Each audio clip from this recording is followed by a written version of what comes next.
کے قرب کا حصول ہے۔ قرآن پاک سورہ انعام آیت نمبر 161 میں اللہ پاک کا ارشاد گرامی ہے، قُلْ إِنَّ صَلَاتِي وَنُسُكِي وَمَحْيَايَ وَمَمَاتِي لِلَّهِ رَبِّ الْعَالَمِينَ۔ اے میرے پیارے محبوب نبی علیہ السلام، آپ ارشاد فرما دیجئے، اِنَّ صَلَاتِي، بے شک میری نماز اور جتنی میری جسمانی عبادات ہیں، وَنُسُكِي، اور بے شک میری قربانی اور جتنی بھی مالی عبادات ہیں، وَمَحْيَايَ وَمَمَاتِي، اور میرا جینا بھی میرا مرنا بھی للہ رب العالمین، یہ تمام کی تمام چیزیں اللہ رب العالمین کی رضا کے لیے ہیں۔ حضور سیدنا پیر سیال اللہ پال غریب نواز، سیدنا شیخ الاسلام والمسلمین، قمر الملت والدین، حضور خواجہ خواجگان قطب دوران سیدنا علامہ الحافظ خواجہ محمد قمر الدین سیالوی صاحب غریب نواز رضی اللہ عنہ، جن کی یاد مقدس میں یہ عظیم الشان کانفرنس انعقاد پذیر ہے۔ اگر آپ کی پوری حیات طیبہ کو آپ ملاحظہ فرمائیں گے تو جو جوہر سب سے زیادہ غالب نظر آئے گا وہ اللہ پاک کی رضا، اللہ تعالیٰ کا قرب اور اللہ تبارک و تعالیٰ کی محبت ہے۔ حضور سیدنا پیر سیال لجپال غریب نواز نے میاں والی کے ایک علاقے میں کرم فرمایا، پیر بھائیوں کے ہاں آپ کے کھانے کی دعوت ہے۔ میرے استاد ذی وقار، استاذ العلماء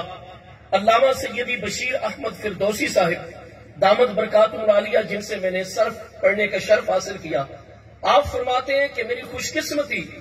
کہ میں استاذ الکل علامہ منظور احمد صاحب نیو جنڈا والی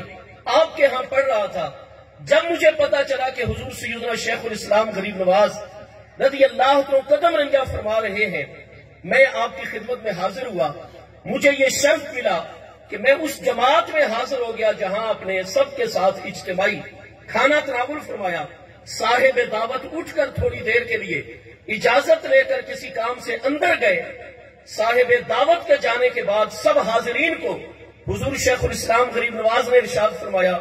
کہ پیر بھائی اور حاضرین جلدی کرو، دعا کر لیتے ہیں صاحب خانہ کی عدم موجودگی میں، کیونکہ اگر وہ موجود ہوں گے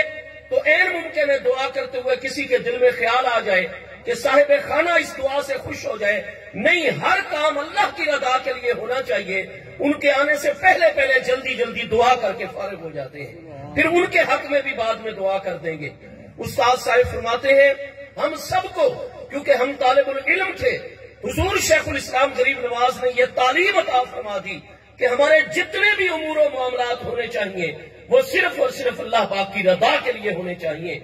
جب جنرل محمد ضیاء الحق صاحب سابق صدر پاکستان، ان کے دور میں سیرت کانفرنس کا انعقاد تھا، اور ساتھ ہی اس سے پہلے انہوں نے مشائخ و علماء کانفرنس کا اہتمام بھی اسلام آباد میں کیا ہوا تھا۔ حضور سیدنا شیخ الاسلام غریب نواز رضی اللہ عنہ کی ذات بابرکات نے اس سیشن کی صدارت فرمانی تھی۔ نماز فجر اسلام آباد میں ایک پیر بھائی کے ہاں آپ نے جا کر قیام فرمایا تھا، ادا فرمائی گئی۔ صبح 9 بجے جنرل صاحب سے براہ راست آپ کی 1 to 1 ملاقات تھی۔ چنانچہ آپ کے خدام نے عرض کی حضور کرم فرمائے، ٹائم نزدیک آ رہا ہے اور صدر پاکستان سے 9 بجے ملاقات کا وقت طے ہے، حضور لباس تبدیل فرما لیں۔ حضور سیدنا شیخ الاسلام غریب نواز پیر سیال لجپال نے ارشاد فرمایا لباس تبدیل کرنے کی ضرورت نہیں ہے، یہی کپڑے بالکل مناسب اور درست ہیں۔ لیکن جب بار اصرار کیا گیا تو حضور پیر سیال لجپال غریب نواز نے، سیدنا شیخ الاسلام غریب نواز نے خدام کو ارشاد فرمایا کہ بتاؤ آج فجر کی نماز میں نے کس لباس کے اندر ادا کی ہے؟ حضور یہی لباس جو زیب تن فرمایا ہوا ہے۔ فرمایا میرا رب کریم میرا محبوب حقیقی ہے، مطلوب حقیقی، مقصود حقیقی اور میری نظر میں موجود حقیقی ہے، اور میرا محبوب حقیقی احکم الحاکمین ہے۔ میں جس لباس میں اپنے رب کریم کی بارگاہ میں حاضر ہوا ہوں، کیا جنرل ضیاء الحق صدر پاکستان وہ اللہ سے بڑا حاکم ہے کہ اس کے لیے خصوصی پروٹوکول کا اہتمام کروں؟ اور اسپیشل لباس، میں جس لباس میں اپنے رب کی بارگاہ میں گیا ہوں اسی لباس میں میں صدر پاکستان سے ملاقات کروں گا۔ میرے دوستو، بے شمار اس طرح کے مراحل اور معاملات ہیں۔ میں عرض یہ کرنا چاہتا ہوں کہ ہمیں حضور پیر سیال لجپال غریب نواز کی مقدس تعلیم ہے کہ ہمارے جتنے بھی امور و معاملات، ہمارے پیر بھائی ہیں، ہماری پیر بہنیں ہیں، اپنی زندگی کا ہر معاملہ ہونا چاہیے تو وہ صرف اور صرف رب کریم کی رضا کے لیے، اور رب تعالیٰ کی رضا نہیں مل سکتی جب تک محبوب کریم کی محبت اور عشق حاصل نہ ہو جائے۔ حضور سیدنا پیر سیال لجپال غریب نواز جب آذان ہوتی ہے تو ہماری فقہ کی کتابوں میں صدیوں سے یہ مسئلہ آ رہا ہے، وَيَسْتَحِقُ إِذَا سَمِعَ النِّدَاءَ، کہ جب مؤذن سے ہم آذان سنیں اور دوران آذان پیارے آقا کریم علیہ السلام کا نام نامی اسم گرامی آئے، ادب و تعظیم کے ساتھ سر جھک جائے، کندھے جھک جائیں،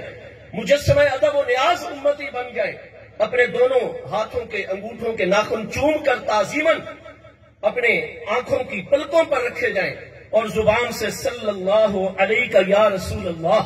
صلی اللہ تعالی علیہ وسلم درود پاک پڑھا جائے، اور ساتھ ہی مستحب ہے کہ محبوب کی بارگاہ میں یوں عرض کیا جائے، قرۃ عینی بک یا رسول اللہ، یا رسول اللہ صلی اللہ علیہ وسلم آپ ہماری آنکھوں کی ٹھنڈک ہیں۔ علامہ امام محمد امین ابن عابدین شامی جو 1252 ہجری میں وصال فرما رہے ہیں، آپ نے بھی یہ مسئلہ اسی طرح لکھا ہے۔ بڑے بڑے مشائخ اکابر وہ سب یہی الفاظ تعریر کرتے ہیں، قرۃ عینی بک یا رسول اللہ صلی اللہ تعالی علیہ وآلہ وسلم۔ لیکن ہمیں پہلی ہستی محبوب کریم علیہ السلام کی بارگاہ میں عشق اور نیاز مندی کے سب سے اعلیٰ مقام پر نظر آتے ہیں تو ہمارے مرشد کریم حضور پیر سیال لجپال سیدنا شیخ الاسلام والمسلمین غریب نواز رضی اللہ عنہ بارہا آپ کی زبان اقدس سے سنا گیا، آپ انگوٹھے چوم کر اپنی آنکھوں پر لگاتے، درود پاک پڑھتے اور پھر یوں محبوب علیہ السلام کی بارگاہ میں عرض کرتے، قرۃ عینی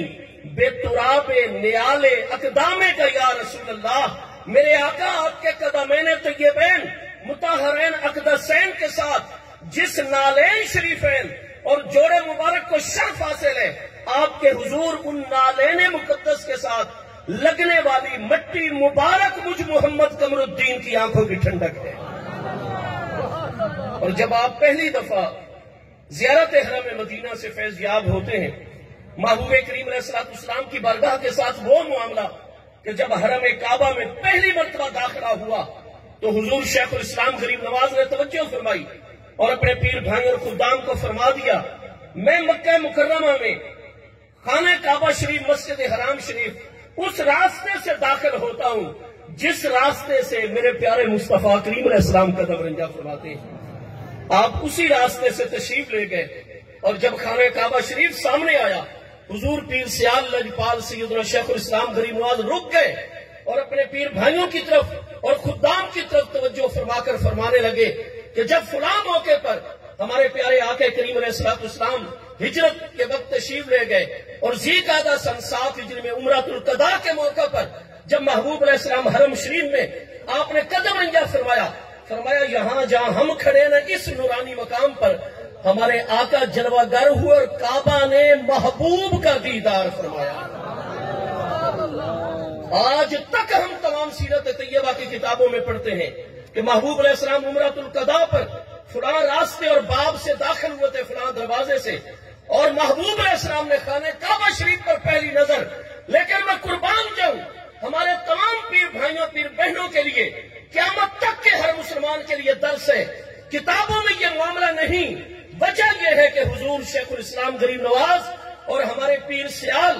جو مسند سجادہ سیال شریف پر جلوہ گر ہونے والی ہستی ہیں، یہ اسی بارگاہ کی اولاد امجاد ہیں، وہاں سے خصوصی فیض ہے، ہمیں کسی کتاب میں نظر نہیں آیا، لیکن شیخ الاسلام اس کے مصطفیٰ علیہ السلام کا وہ درجہ حاصل ہے۔ یہ نہیں فرمایا کہ محبوب نے کعبے کا دیدار فرمایا، نہیں، کعبہ نے ہمارے پیارے آقا کریم علیہ السلام کا دیدار فرمایا۔ اور حرم مدینہ میں کفن اقدس خرید کر سپیشل ایک دن ٹائم نکال کر اپنے خدام کے ساتھ پیر بھائیوں کے ساتھ ایک محلے میں تشریف لے جاتے ہیں جدھر لوگوں کا رش کم ہوتا ہے، کفن اقدس جو خریدا تھا اپنے لیے وہ جا کر ایک مقام پر بچھا دیا اور ایک طرف ہو کر جلوہ گر ہو گئے۔ پیر بھائیوں دعا کرو، اللہ کرے کہ مدینہ طیبہ کا کوئی کتا یہاں سے گزر جائے اس کپڑے سے، اور اس کپڑے کو یہ شرف ہو کہ سگے مدینہ کے قدم لگے ہوئے ہیں اور مجھے اس کا کفن جو ہے وہ عطا کر دیا جائے۔ میرے دوستو، قرآن پاک میں اہدنا الصراط المستقیم صراط الذین انعمت علیہم جہاں صراط مستقیم کے حصول کی دعا ہے، آگے ہے غیر المغضوب علیہم ولا الضالین۔ اللہ پاک ہمیں اپنے انعام یافتہ بندوں کے راستے پر ہمیشہ گامزن رکھنا، چلائے رکھنا، اور ساتھ ہی قرآن نے فرمایا غیر المغضوب علیہم ولا الضالین، اللہ پاک جن پر تیرا غضب ہوا ان کے راستے پر نہ چلانا، ولا الضالین، اور جو گمراہ ہیں ان کے راستے پر بھی نہ چلانا۔ سورہ فاتحہ سورہ تعلیم المسالہ ہے، قرآن پاک کا دیباچہ اور پیش لفظ ہے۔ سورہ فاتحہ میں یہ تعلیم اللہ پاک نے عطا فرما دی کہ جہاں اللہ والوں سے تعلق ہو وہاں دشمنان خدا و دین سے دوری کا بھی اظہار ہونا چاہیے۔ جہاں یہ دعا کرنی ہے کہ اہدنا الصراط المستقیم، اللہ پاک ہمیں سیدھے راستے پر گامزن رکھنا، چلائے رکھنا۔ سیدھا راستہ کن کا ہوتا ہے؟ اللہ پاک نے خود بیان فرما دیا، کسی اور کا سیدھا راستہ نہیں۔ الذین انعمت علیہم، میرے انعام یافتہ بندوں کا راستہ ہی میرا سیدھا راستہ ہے، اسی راستے پر چلتے رہنا۔ قرآن پاک فرماتا ہے فَأُولَٰئِكَ مَعَ الَّذِينَ أَنْعَمَ اللَّهُ عَلَيْهِمْ مِنَ النَّبِيِّينَ وَالصِّدِّيقِينَ وَالشُّهَدَاءِ وَالصَّالِحِينَ وَحَسُنَ أُولَٰئِكَ رَفِیقًا۔ چار جماعتیں جن پر اللہ پاک کا انعام ہے، حضرات انبیاء کرام علیہ السلام، حضرات صدیقین، حضرات شہداء، حضرات صالحین۔ ہم کتنے خوش قسمت ہیں کہ حضور پیر سیال سیدنا خواجہ خواجگان مرشد کریم حضور سیدی خواجہ محمد ضیاء الحق صاحب غریب نواز دامت برکاتہ العالیہ، آپ کے دامن کرم کے ساتھ ہمارا ہاتھ ہے اور ہم بھی ان انعام یافتہ بندوں کی پیروی کر رہے ہیں الحمدللہ تعالی۔